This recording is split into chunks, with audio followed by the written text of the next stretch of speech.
এবারের নির্বাচনের সংকল্পপত্রে খুব পরিষ্কার বলা ছিল এবং আদরণীয় প্রধানমন্ত্রী তিনি যখনই পশ্চিমবঙ্গে নির্বাচনী প্রচারে এসেছে বা সম্মানীয় স্বরাষ্ট্রমন্ত্রী যখনই এসেছে খুব পরিষ্কারভাবে তাদের বক্তব্যেই ছিল যে আজকে পশ্চিমবঙ্গের এই আর্থিক দুর্দশার মূলে যেটা প্রাতিষ্ঠানিক করাপশন, এটাই তো পশ্চিমবঙ্গের দুর্দশার মূল জায়গা।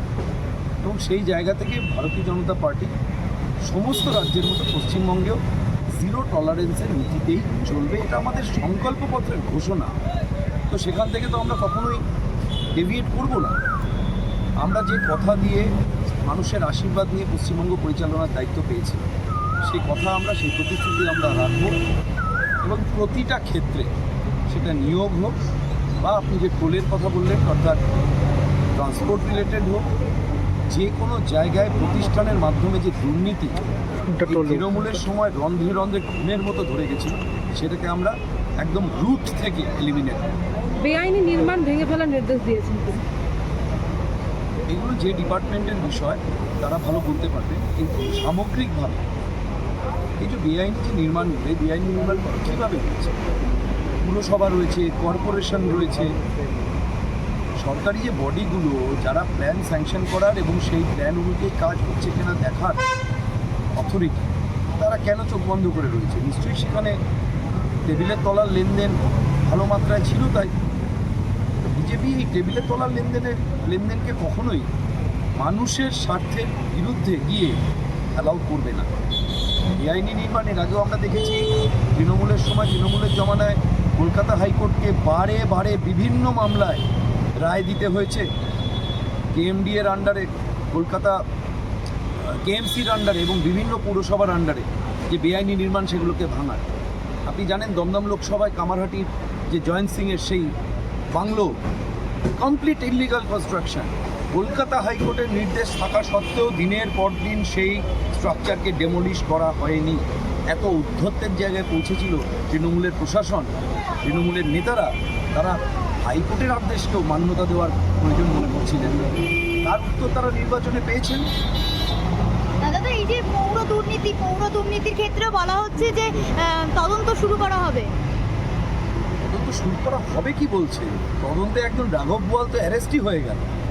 তদন্ত শুরু করা হয়েছে, তদন্ত চলছে এবং যারা যারা চাকরি দেওয়ার নামে মানুষকে প্রতারণা করে কোটি কোটি টাকা কামিয়েছেন, তারা প্রত্যেকে শাস্তি পাবে। সুজিত বসু অ্যারেস্ট হলেন, এরা তো কি লেভেলের ম্যাজিশিয়ান, আমরা ভেবে তো অবাক হয়ে যাই। কোভিডের সময় যখন সমস্ত রেস্টুরেন্ট সরকারি অর্ডারে বন্ধ ছিল, যখন রেস্টুরেন্টে কোনো কুক ছিল না, শেফ ছিল না, ওয়েটার ছিল না, কাস্টমার ছিল না, সেই কোভিডের সময় ওই সুজিত বসু 1.5 কোটি টাকার রেস্টুরেন্ট ব্যবসা করেছেন। কাকে খাইয়েছেন আমি জানি, রান্না কে করে দিল, উনি কোমর বেঁধে রসুই সামলাতেন কিনা সেটাও আমি জানি। এই কোভিডের সময় তিনি 2.25 কোটি টাকা তার ব্যাংকে ক্যাশ ডিপোজিট করেছেন। কোথা থেকে পেয়েছেন এই টাকা? এর উত্তর তো তিনি দিতে পারেননি। কালকে 10 ঘন্টা ধরে যখন প্রশ্নোত্তর চলেছে, উনি উত্তর দিতে পারেননি, উত্তর দিতে পারবেনও না, কারণ এগুলো সবই চাকরি চুরির টাকা। নয়াঞ্জলি বুঝিয়ে কমার্শিয়াল প্লটে কনভার্ট করার বেআইনি টাকা এবং ইস্ট কলকাতা ওয়েস্টল্যান্ডে ক্রমাগত ডাম্পিং করে করে গুলশান কলোনি, গুলবাহার কলোনি বসানোর বেআইনি টাকা। দাদা, অনেক জায়গায় দেখা গিয়েছে যে দাদা এই পুরো আছে দমদম পোস্ট অফিস, ওখানে একটা আম্বেদকর পার্ক আছে, এখানে ওখানে আবেদ নির্মাণ হচ্ছে বেআইনিভাবে। এটাকে কীরকম আপনি দেখছেন? আপনারই বিধানসভা আছে। আমি বিষয়টা কালকে শুনেছি যে দমদম সেন্ট্রাল জেল মাঠের পাশে আম্বেদকর পার্ক বলে একটি পার্ক ছিল, সেটাকে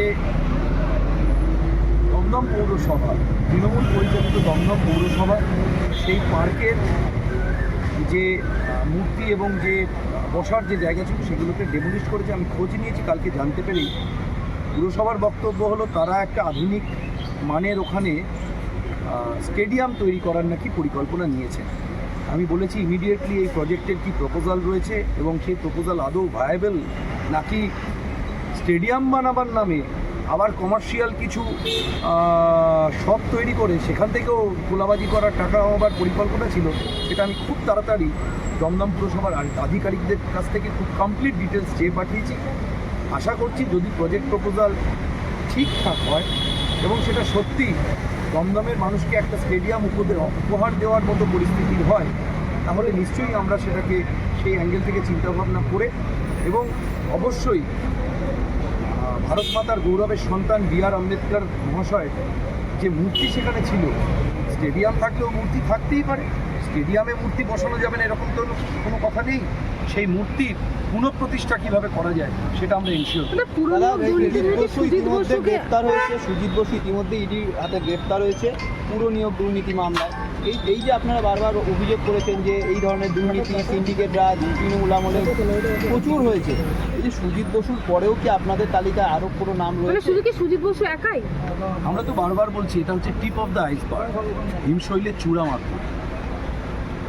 এই যে সময় অয়নশীল অ্যান্ড কোম্পানি, এর নাম ছিল এবিএস ইনফোজেন প্রাইভেট লিমিটেড, গোটা পশ্চিমবঙ্গের সমস্ত পৌর নিগমগুলোকে নিয়ে যে চাকরির দুর্নীতির টাকা, এই দুর্নীতি যখন এই স্ক্যাম যখন চলছিল, আপনি প্রাপ্তজন প্রোডাকশনস প্রাইভেট লিমিটেডের একবার অ্যাকাউন্ট স্টেটমেন্টটা চেক করে নিন। যে কোম্পানি 2014-15 সাল পর্যন্ত 1 পয়সা প্রফিট দেখাতে পারতো না, সে এই স্ক্যাম চলাকালীন কোটি টাকার উপরে প্রফিট, এবং তারপরে এই স্ক্যামের প্রসিডিং অ্যাকাউন্টে, মানুষ যেটা বলছে যে প্রসিডিং অ্যাকাউন্টে চলে আসার পরেই তারপর থেকে আজ পর্যন্ত আর রিটার্ন জমা করে না। তার মানে এই কোম্পানিটাকে কি শুধুমাত্র এই পৌর নিয়োগ দুর্নীতির টাকাটাকে সাইফন অফ করার জন্য ব্যবহার করা হলো? এই প্রশ্নগুলো তো চলছে, এর উত্তর সঠিক তদন্তের মাধ্যমে আসবে এবং আমার দৃঢ় বিশ্বাস সঠিকভাবে তদন্ত হলে সুজিত বসুর ঠিক পরে এই নামটা ব্রাত্য বসুরই থাকবে। ওইটাই প্রশ্ন যে একটা পুরসভা সেখানে নিয়োগ এত হচ্ছে বেআইনিভাবে, সেখানকার বিধায়ক বা সেখানকার শাসক দলের নেতা জানতেন না? এটা তো হতে পারে না কখন। বিধায়ক যদি তার নাট্য সংস্থার অ্যাকাউন্টকে নিয়োগ দুর্নীতির পয়সা সাইফন অফ করার জন্য ইউজ করেন, তাহলে মানুষ কার উপর ভরসা রাখে? মানুষ ভরসা রাখতে পারেনি, সেই কারণে তো ছুঁড়ে ফেলে দিয়েছে। কিন্তু আমরা ভরসা রাখবো, এই ধরনের কোনো প্রাতিষ্ঠানিক দুর্নীতিকে আমরা এক বিন্দু জায়গা দেবো না, এবং যারা করেছে বিগত দিনে তাদের গাঢ়শ্রী শুভেচ্ছা দেওয়ার জন্য আমরা প্রস্তুত।